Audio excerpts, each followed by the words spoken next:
जय सद्गुरु. मी दामिनी रसोई से जिंदगी तक मध्ये सखींना तुमचं मनापासून स्वागत. तर आज आहे नारळी पौर्णिमा. नारळी पौर्णिमा आपण सगळे साजरा करतो, पण तुम्हाला माहिती आहे का नारळी पौर्णिमा का केली जाते? श्रावण पौर्णिमेमध्ये हा सण उत्सव केला जातो, जो कोळी बांधवांसाठी खूप महत्वाचा आहे. घरामध्ये नारळांची पूजा करून नैवेद्य दाखवायला जातात आणि मग समुद्रावर श्रीफळ अर्पण करतात. तर सखींनो, आज आपण खास नारळी पौर्णिमा साजरी करूया. नारळी पौर्णिमेसाठी खास नारळी भात करूया. खूपच सोप्या पद्धतीने मी तुम्हाला दाखवणार आहे. जो नारळी भात आपण करणार आहोत तो खूपच स्वादिष्ट आणि चविष्ट आहे. जेव्हा आपण घरामध्ये बनवतो की नाही, तेव्हा याचा सुगंध इतका छान पसरतो ना, घरभर दरवळतो सुगंध याचा.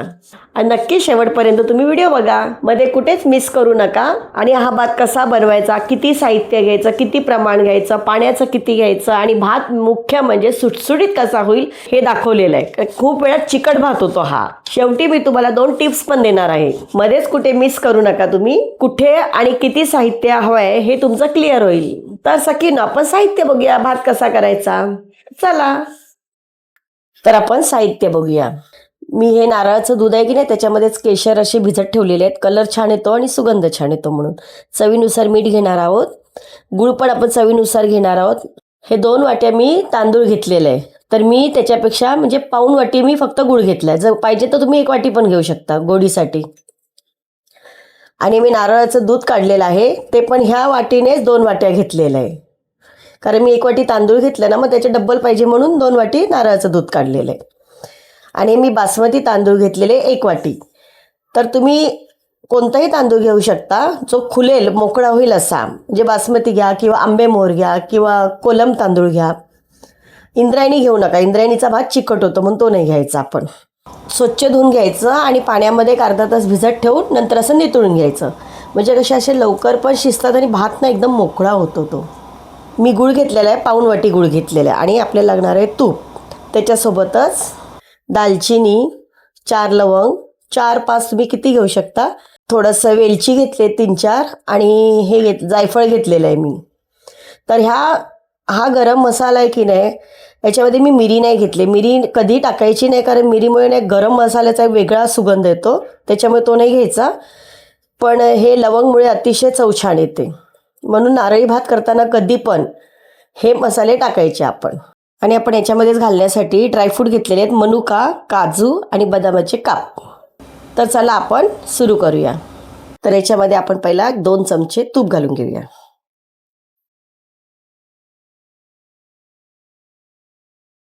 आता आपले तूप गरम होते ना, त्याच्यामध्येच आपण हे दालचिनी आणि लवंग घालून घेऊया.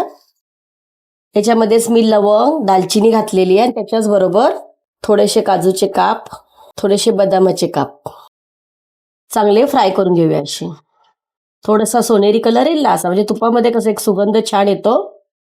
तर बघा सोनेरी कलर आला आणि सुगंध बघा किती छान येतो, कारण दालचिनी आणि लवंगचा एक मस्तच फ्लेवर येतो.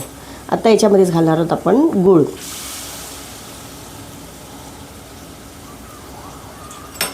थोडासा गूळ पण आपण असा परतून घ्यायचा, पण थोडा बारीक गॅस करायचा, कारण गूळ कसा लगेच लागतो ना, थोडासा वितळून घ्यायचा गूळ. आता बघा आपला गूळ पण वितळलेला आहे. बारीक गॅसवर करायचा, नाही तर गूळ करपतो. याच्यामध्ये आपण जे नारळाचं दूध घेतलेलं की नाही, काढलेलं होतं, ते घालून घेऊया. जरा जपून घालायचं, नाही तर उडतं की नाही ते. पण काय केलंय, 1 वाटी तांदळाला 2 वाटी नारळाचं दूध घेतलेलं आहे. चांगलं असं हलवून द्यायचं. थोडीशी एक उकळ येऊन द्यायची मोठ्या गॅसवर. आता वितळलंय ना, ते थोडी उकळ काढायची. ते बघा सुगंध किती, गूळ, गरम मसाला, याचा सुगंध खूप छान येतो. नारळाचं दूध बघायला एक क्रीमी आणि यम्मी असा मस्त असा सुगंध येतोय बघा. सुगंध सुटलेला आहे. आता थोडीशी उकळ येऊ द्यायला. हे बघा उकळी आली छानपैकी, आणि आपलं गूळ वगैरे सगळं मेल्ट झालं, त्याच्यामध्ये व्यवस्थित वितळले गेले. आता याच्यामध्येच आपण ते तांदूळ होते की नाही भिजवलेले, ते तांदूळ घालून घेऊया. आता तुमचा जसा गूळ असेल तसा कलर येतो. फिक्का गूळ असतो, थोडासा येलो टाईप असतो, पिवळसर, थोडासा काळपट चॉकलेटी असतो, तसा कलर त्या भाताला येणार.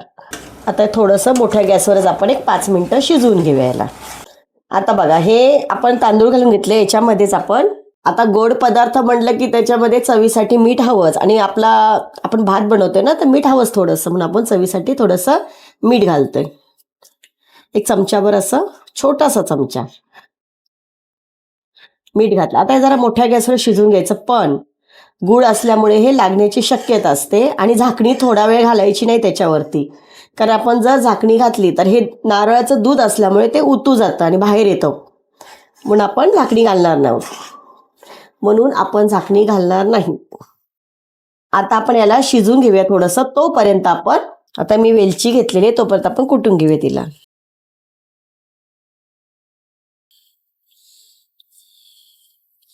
बरी वेलचीची सालं असतात ना, ती न फेकून नाही द्यायची. आपण ती चहामध्ये, चहा पावडर असते की नाही, त्याच्यामध्ये घालून घ्यायची. सुगंध छान येतो त्याचा.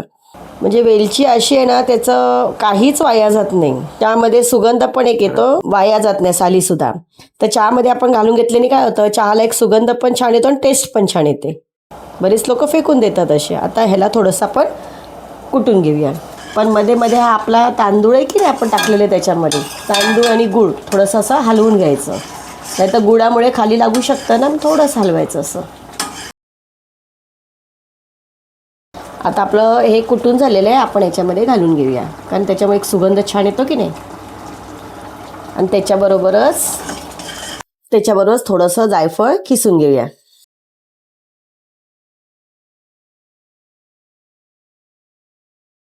आता बघा पाणी आटत आलंय की नाही. आता जायफळ आणि वेलची त्याचा पण आणखी सुगंध छान येतो याच्यामध्ये. थोडंसं आपण हलवून घेऊया याला. आता पाणी आटत आलंय ना, मग आता काय करायचं, थोडंसं गॅस बारीक करायचा. एकदम सोपी रेसिपी आहे, शेवटपर्यंत व्हिडिओ बघा आणि चविष्ट तर अतिशय सुंदर होते. त्याचा सुगंध अजून शिजलाही नाही, पण सुगंध किती छान येतोय बघा. मोदकला जसा सुगंध असतो की नाही, आपण मोदक बनवतो उकडीचे, तसा थोडाफार असा सुगंध येतोय. आता बघा, आपण जे नारळाचं दूध काढलं तोच हा नारळाचा चव आहे. खोबरं किसलेलं आपण खाऊन घेतलेलं की नाही, त्याचं नारळाचं दूध काढलेलं आहे आणि तोच किस आपण आता याच्यामध्ये घालून घेऊया. तो वाया जात नाही. आता बघा, आपण शिजवताना हा एक 10 मिनटं झाले, अजून एक 5 मिनटं आपण वाफेवरती शिजवणे. 15 ते 20 मिनटामध्ये हा नारळी भात होतो. आणि हा नारळाचा किस आपण घातलाय की नाही, आता आपण सर्व मिक्स केल्यामुळे तो सर्व पदार्थ त्याच्यामध्ये एकजीव झाले. तुम्हाला कळणार सुद्धा नाही की नारळाचा तो किस आपण याच्यात घातलेला आहे. ते एक नारळाच्या दुधाची चव वेगळी असते, थोडं नारळाच्या खिसाची चव वेगळी असते. आता बघा, हे सगळं पाणी आटलंय की नाही. आता आपण याला झाकणी घालून ठेवूया. एक 5 मिनटं वाफेवरती शिजू दे. एकदम बारीक गॅस ठेवायचा, कारण की खाली गुळामुळे लागू नये म्हणून. गोड पदार्थ आहे ना हा. आता एक 2-3 मिनटं झालेली आहेत, तर आपण हलवून बघूया झालाय की नाही, कारण का माहिती आहे, गुळ आहे तो लागू नये म्हणून. की नाही, असं खाली लागू शकतो ना भात, म्हणून आपण 5 मिनटं म्हटल्यानंतर 5 मिनटं असं झाकून ठेवायचंच नाही, थोडंसं बघायचं. आता भात शिजलाय की नाही बघूया आपण.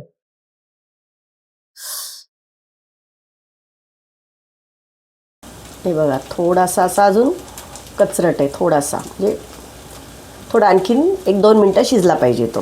मग आता ह्याच्यामध्येच आपण केशरचं दूध होतं की नाही ते घालून घेऊया. एकतर कलर छान येतो आणि केशरचा सुगंध छान येतो त्याच्यामध्ये. आणि आपण आता मिक्स करून घेऊया याला.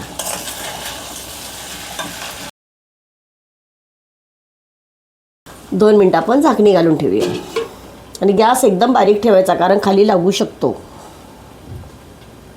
आता एक 2 मिनटं झालेले आहे, मी गॅस बंद केलाय. आपण आता बघूया.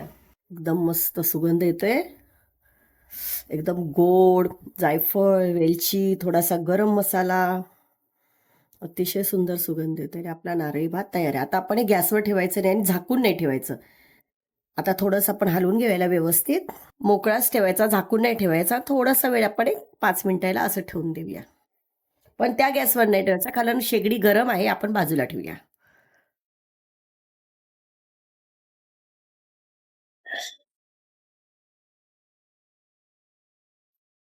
तर बघा, आपला भात आता मस्तपैकी झालेला आहे, मोकळा असा, एकदम मऊ सूत शिजलेलं आहे बघा, आहे ना. तर आता आपण याच्यामध्ये थोडंसं किशमिश आहे की नाही ते घालून घेऊया. जरा वरतून घातले ना किशमिश तर छान लागतात, चव छान लागते किशमिशची. आणि याच्यामध्ये सगळं असं मिक्स करून घेऊया. आता आपण एका बाउलमध्ये काढूया. तर कसं काढायचं दाखवते. थोडेसे काजू घालून घ्या याच्यामध्ये, थोडंसं किशमिश आणि थोडेसे बदामाचे काप सजवण्यासाठी हे.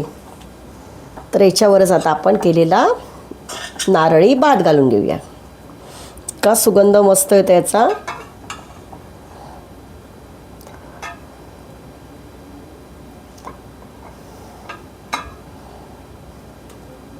थोडंसं असं दाबून घ्यायचं.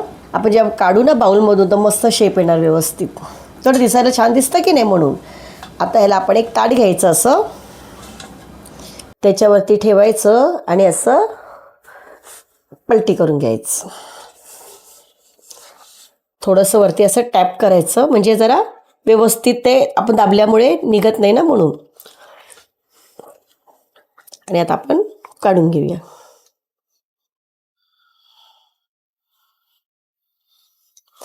किती छान शेप आलाय की नाही मस्तपैकी. आता तुम्हाला दाखवते बघा. आपला भात आता थोडासा थंड झाला की नाही, किती मोकळा सुटसुटीत झालाय. गुळ आपण त्याच्यात घातलाय तरी पण एकदम मोकळा झालाय. तर मोकळा होण्याचं कारण सांगते तुम्हाला. कधी पण बासमती किंवा आंबे मोहर घ्यायचा, नाही तर जुना तांदूळ असतो ना तो घ्यायचा, म्हणजे भात व्यवस्थित खुल्ला असा होतो. जर तुम्ही असं इंद्रायणी घेतला किंवा दुसरा कुठला असा नवीन तांदूळ घेतला तर हा एकदम चिकट पचपचित असा होणार.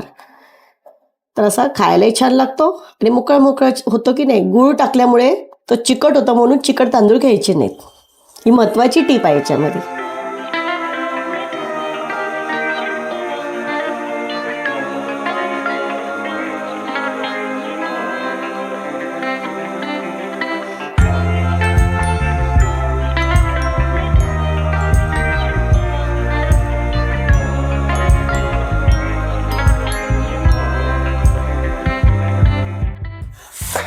तर सखीनं बघा आपला नारळी भात तयार झालेला आहे. एक एक याच्यातला जो तांदळाचा भाग आहे बघा, एक एक एक एक असा सुटसुटीत होतो, आहे की नाही. तर आता आपण खाऊन बघूया.